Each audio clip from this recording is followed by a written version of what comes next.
ذلك من أنباء الغيب نوحيه إليك وما كنت لديهم إذ يلقون أقلامهم أيهم يكفل مريم وما كنت لديهم إذ يختصمون إذ قالت الملائكة يا مريم إن الله يبشرك بكلمة منه اسمه المسيح عيسى ابن مريم وجيها في الدنيا والآخرة ومن المقربين ويكلم الناس في المهد وكهلا ومن الصالحين قالت رب أنى يكون لي ولد ولم يمسسني بشر قال كذلك الله يخلق ما يشاء إذا قضى أمرا فإنما يقول له كن فيكون صدق اللہ العظیم۔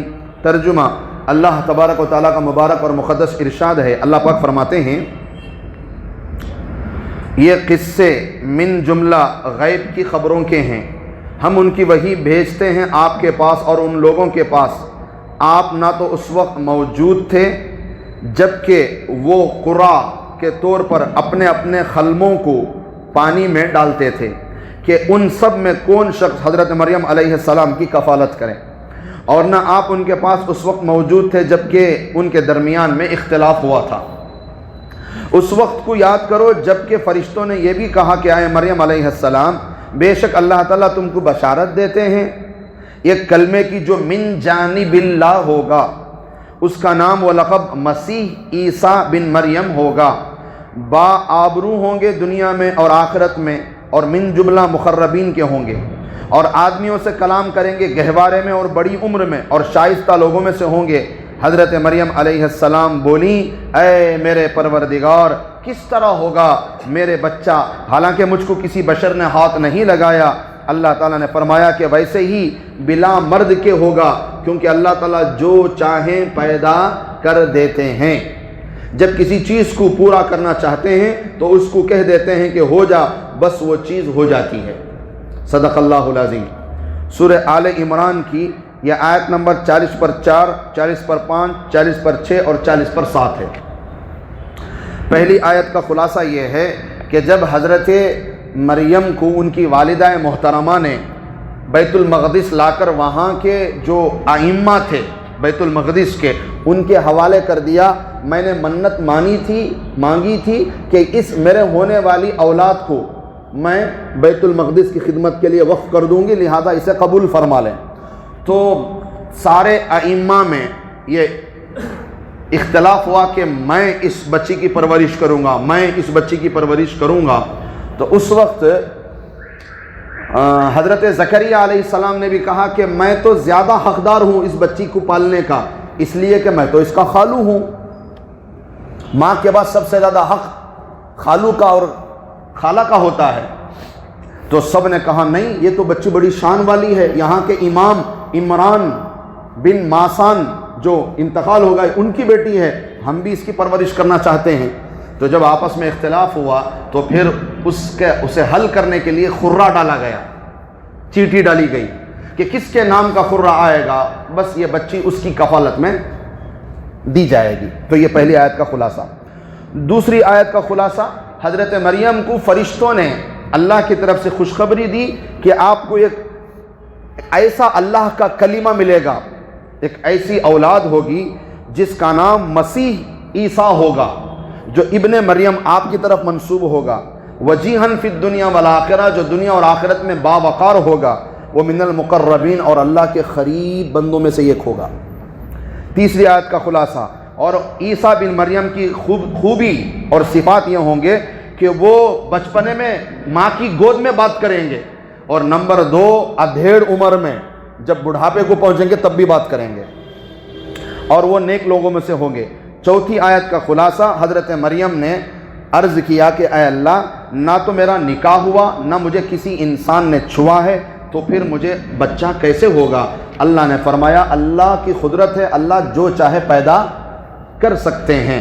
جب اللہ کسی چیز کو پیدا کرنے کا ارادہ کرتے ہیں تو کہتے ہیں کن، ہو جا، فیکن، وہ چیز ہو جاتی ہے۔ یہ چاروں آیتوں کا خلاصہ ہے۔ تو سب سے پہلی آیت میرے عزیزوں، دیکھو آپ سورہ آل عمران کی ابتدا سے سن رہے ہیں،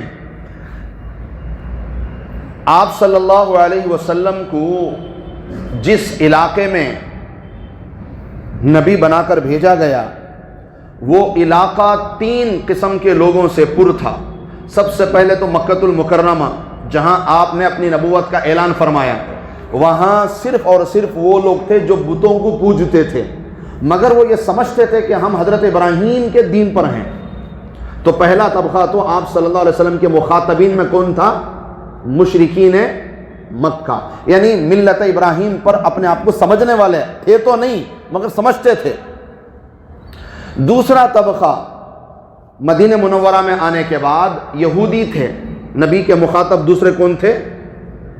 یہودی تھے، جو حضرت موسیٰ علیہ السلام کے ماننے والے اور ان کی قوم تھی، ان کی امت تھی۔ تیسرا یہ عیسائی تھے جو نجران میں رہتے تھے، جن کا وفد مدینے میں آ کر یہ بات چیت ہو رہی ہے۔ تو یہ 3 طبقے اس وقت نبی کے مخاطبین میں سے تھے۔ اس لیے میرے عزیزوں، آپ دیکھ رہے ہیں حضرت مریم کے پیدا ہونے کا ذکر بھی تفصیل سے آ رہا ہے، حضرت عیسیٰ بن مریم کے پیدا ہونے کا ذکر بھی تفصیل سے آ رہا ہے، حضرت زکریہ علیہ السلام کا بھی واقعہ تفصیل سے آ رہا ہے۔ کیوں؟ اس لیے کہ زیادہ تر جو مخاطبین تھے وہ یہودی اور عیسائی تھے، اس وجہ سے ان کے واقعات زیادہ بیان کیے گئے۔ اس کے بعد حضرت ابراہیم علیہ السلام کا بھی واقعہ زیادہ بیان کیا گیا قرآن میں۔ کیوں؟ اس لیے کہ مکے کے لوگ ملت ابراہیم کو، حضرت ابراہیم کو مانتے تھے۔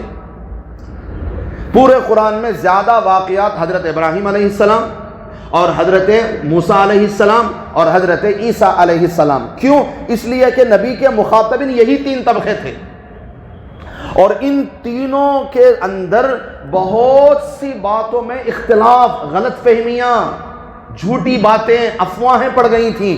اب ان سب کو صحیح کرنے کے لیے آخری کتاب قرآن میں اس کا صحیح کرنا ضروری تھا۔ اگر قرآن میں ان کی غلط فہمیوں کا ذکر نہ ہوتا تو قیامت کی صبح تک وہ نہیں سدھرتے۔ نمبر 1 مشرکین مکہ کو سدھارنا ضروری تھا، اور وہ یہ سمجھ رہے تھے کہ ہم ملت ابراہیم پر ہیں، ہم ابراہیم علیہ السلام کو مانتے ہیں۔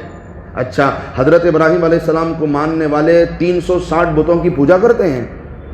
حضرت ابراہیم علیہ السلام تو وہ شخصیت ہیں جنہوں نے بتوں کو توڑا تھا، بتوں کو توڑا تھا، اور یہ مجاور اور یہ کعبے کے متولیان، ذمہ داران یہ سمجھ رہے ہیں کہ بھئی ہم تو کعبے کے خدمت گزار ہیں، ہم تو پکے ملت ابراہیم کو ماننے والے ہیں۔ اور پھر مسئلہ کیا تھا؟ کعبے کے اندر 360 بت رکھے تھے۔ اب جب تک قرآن یہ نہ سمجھاتا کہ بھئی ابراہیم تو بتوں کو توڑنے والے ہیں اور تم نے 360 کو اندر رکھا ہوا ہے، تو قیامت کی صبح تک ان کی اصلاح نہیں ہو سکتی تھی۔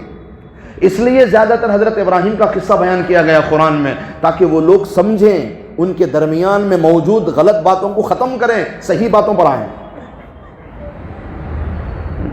جو ایک اللہ کو نہیں مانتا اسے ہزاروں خداؤں کو ماننا پڑے گا۔ پھر جو ایک اللہ کو مان لیتا ہے پھر وہ سب سے پاک ہو جاتا ہے۔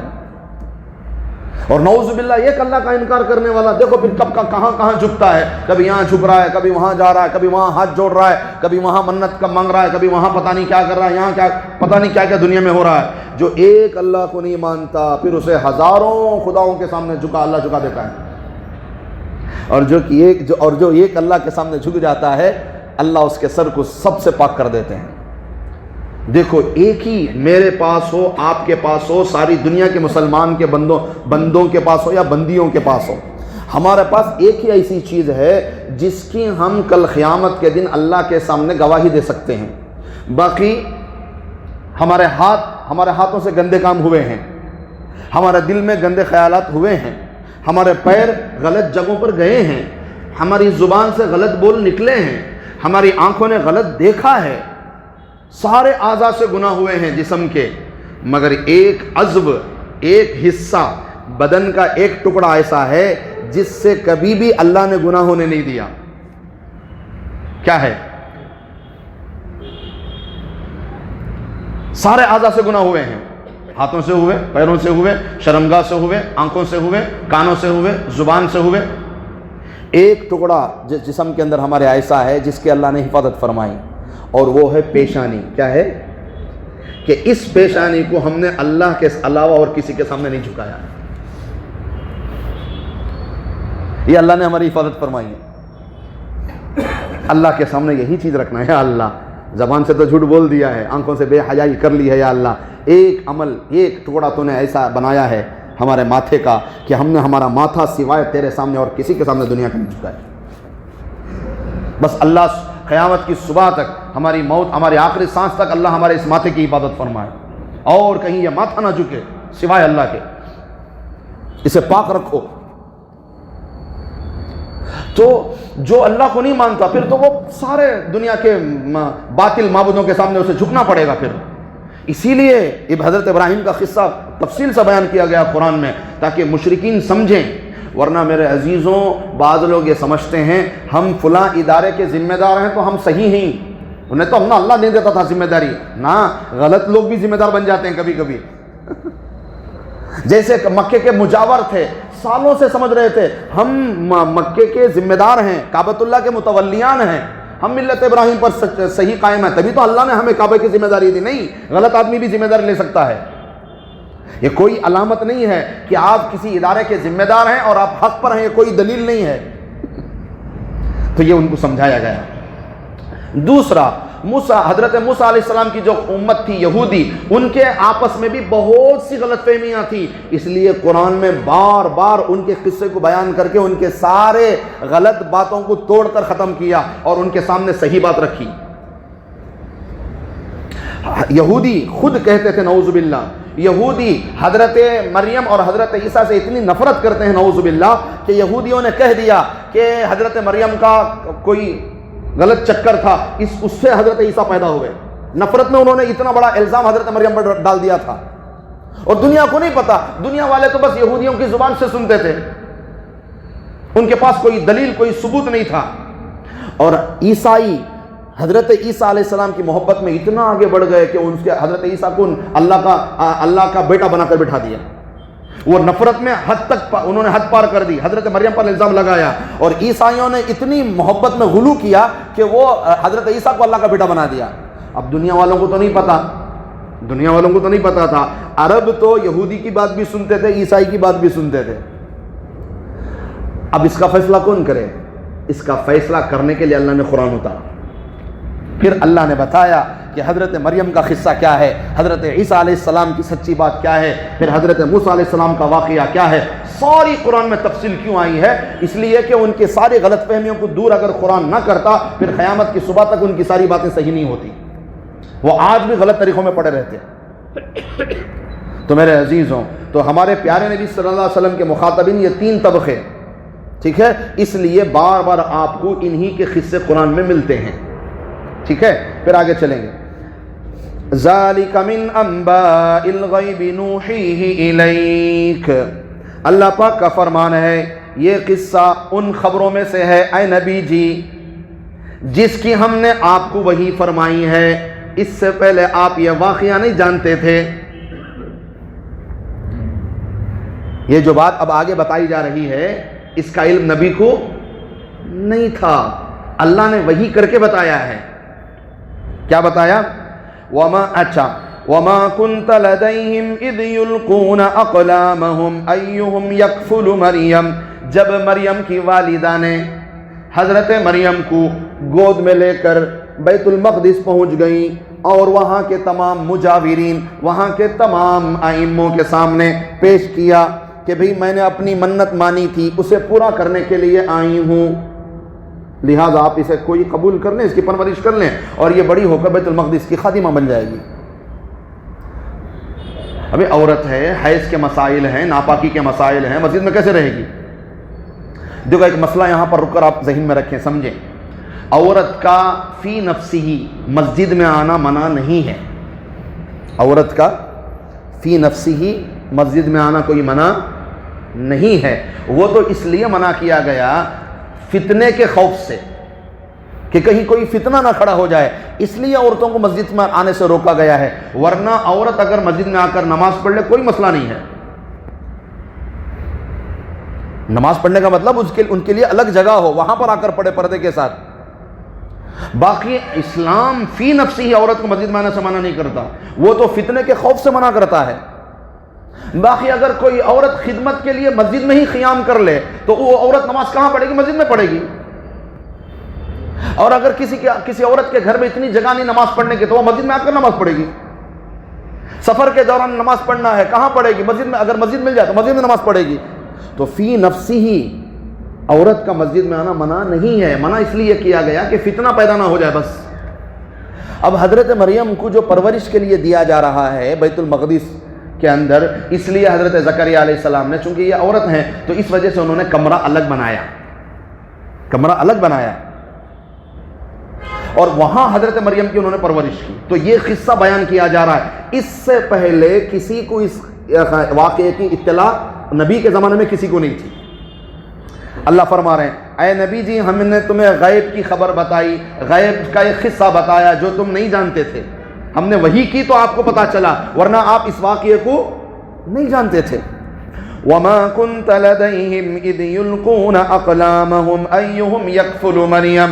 جب والدہ حنا اپنی بیٹی مریم کو لا کر پیش کیا کہ میری بچی کو لے لیں، کوئی کفالت کر لیں، تو سب کے دل میں محبت جاگی کہ بھی یہ تو ہمارے جو امام تھے عمران بن ماسان ان کی بیٹی ہے، اس لیے ہم میں سے ہر ایک اس کا خواہش مند ہے کہ میں اس بچی کی پرورش کروں گا. سب نے دعویٰ کیا کہ میں. تو حضرت زکریا علیہ السلام نے فرمایا کہ بھائی میں تو اس کا خالو ہوں، میرا حق زیادہ بنتا ہے، مجھے دے دیں بچی کو، میں پرورش کروں گا. کہا حضرت ہم دے دیتے رشتے کی بنیاد پر، مگر یہ بچی الگ شان والی ہے، یہ ہمارے امام کی بیٹی ہے، لہٰذا ہم میں سے ہر ایک کی یہ تمنا ہے کہ ہم اس کی پرورش کریں، ہم اس کو پالیں. تو جب آپس میں اختلاف ہو گیا بچی کی کفالت کے سلسلے میں، تو اب مسئلہ بھی کیا کریں کیا؟ جب سب چاہ رہے ہیں اس بچی کو پالنا تو اب مسئلے کا حل کیسے؟ تو پھر بات سامنے یہ آئی کہ بھئی ہم خرہ ڈالیں گے. کیا ڈالیں گے؟ خرہ بھی عام خرہ نہیں، کرامتی خرہ، کرامت والا انہونی خرہ ڈالیں گے. بس فیصلہ اللہ ہی کریں گے. عام طور پر جو چیٹیاں ڈالتے ہیں یا کوئی اور جو چیز اس وقت عام تھی، ایسا نہیں، خرہ ایسا ڈالیں گے جو کرامت والا خرہ ہو اور اس کا فیصلہ صرف اللہ ہی کرے، یہ ہم سب کو یقین ہو جائے. تو کرامتی خرہ بھی کیا بنے گا؟ تو سب نے یہی مشورے میں بات یہ سامنے آئی کہ بھائی جس قلم سے، جس پین سے ہم تورات لکھتے ہیں، اپنی اس قلم کو، اپنے اس پین کو ہم بہتے ہوئے پانی میں، جو پانی بہہ رہا ہے تیزی کے ساتھ، اس نالے میں یا اس ندی میں یا اس نہر میں ہم اپنا قلم کیا کریں گے؟ پاکیزہ قلم، جس قلم میں ہم تورات لکھتے ہیں اس قلم کو ہم کیا کر دیں گے؟ بہتے ہوئے نہر میں ڈال دیں گے. سب اپنا قلم ڈالیں گے. جن کے قلم بہہ جاتے ہیں پانی کے ساتھ، ان کو تو یہ بچی نہیں ملے گی. جن کا قلم ٹہرے گا، بہتے ہوئے پانی میں ٹہرے گا، بس یہ بچی ان کے ہاتھ میں دی جائے گی، یہ ان کی کفالت کا حق ہوگا. ظاہر سی بات ہے جب پانی تیزی سے بہ رہا ہو تو آپ، لکڑی والا قلم تھا اس زمانے میں، لکڑی کے قلم تھے، تو لکڑی ڈال دی کیا ہوگی پھر؟ تو پھر یہ خرہ کوسا ہوا؟ کرامتی خرہ ہوا. اس میں لکڑی والا ہلکا قلم ٹہرنا تو پھر اللہ کی طرف سے ہوگا، اور کیسے ہوگا؟ تو اللہ فرما رہے ہیں اِذْ يُلْقُونَ أَقْلَامَهُمْ، جب انہوں نے اپنے قلم ڈالے، نہر میں ڈالے. فرمایا کہ یہ اردن کی ایک نہر ہے، عربی جو علاقے ہیں ہمارے وہاں کا ایک نہر ہے اردن میں، اس نہر کے اندر یہ قصہ پیش آیا. تو جب سارے قلم ڈالے تو حضرت عبداللہ بن عباس رضی اللہ تعالیٰ عنہ کی روایت ہے، وہ فرماتے ہیں کہ اعلی قلم زکریا علیہ السلام، حدیث موجود ہے.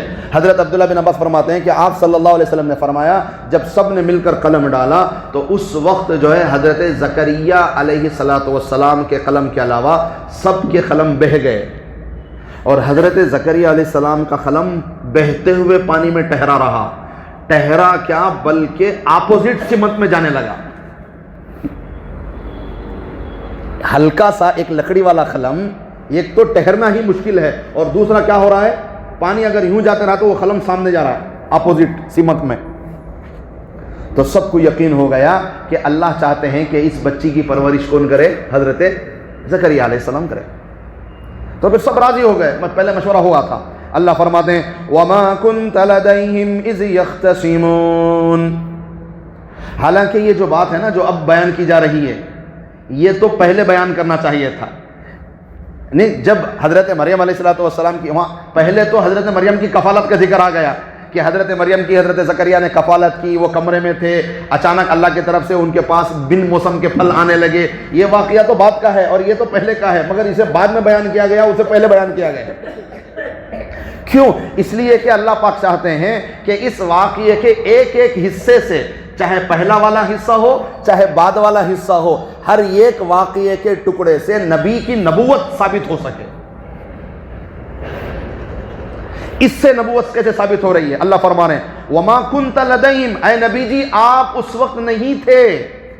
اللہ کیا فرما رہے ہیں؟ آپ اس وقت ان کے درمیان میں نہیں تھے.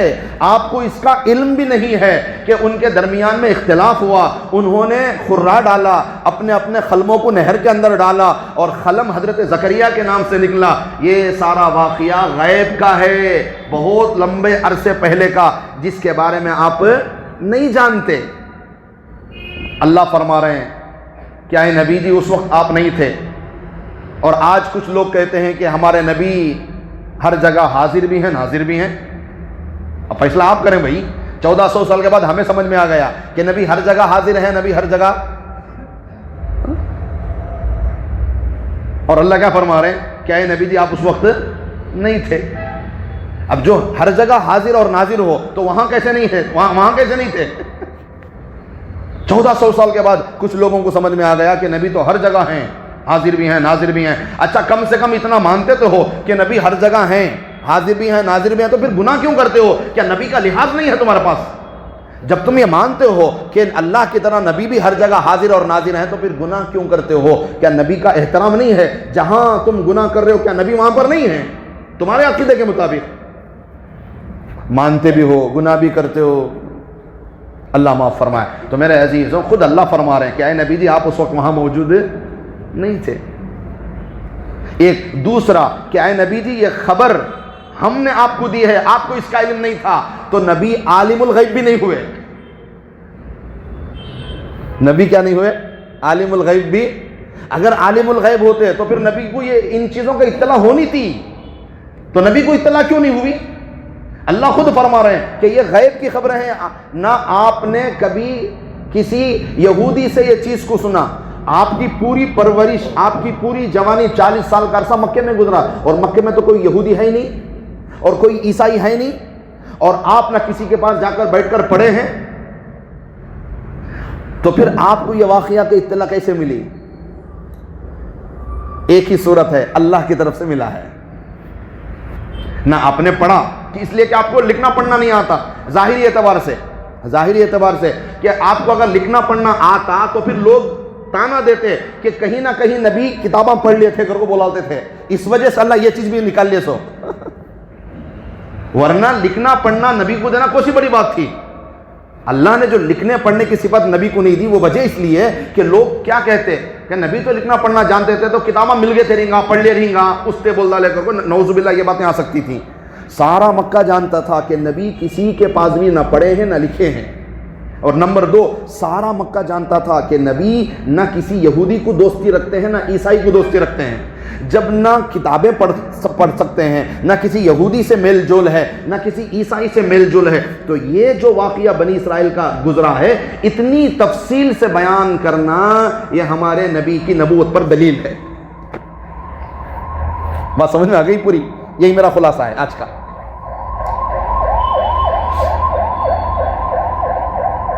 تو بہرحال اس طرح حضرت زکریا علیہ السلام کو حضرت مریم کی کفالت کا موقع ملا. تو پھر حضرت زکریا علیہ السلام نے وہاں سے اپنی بچی کی کفالت جو ہے وہ بند کمرے کے اندر انہوں نے شروع کر دیا.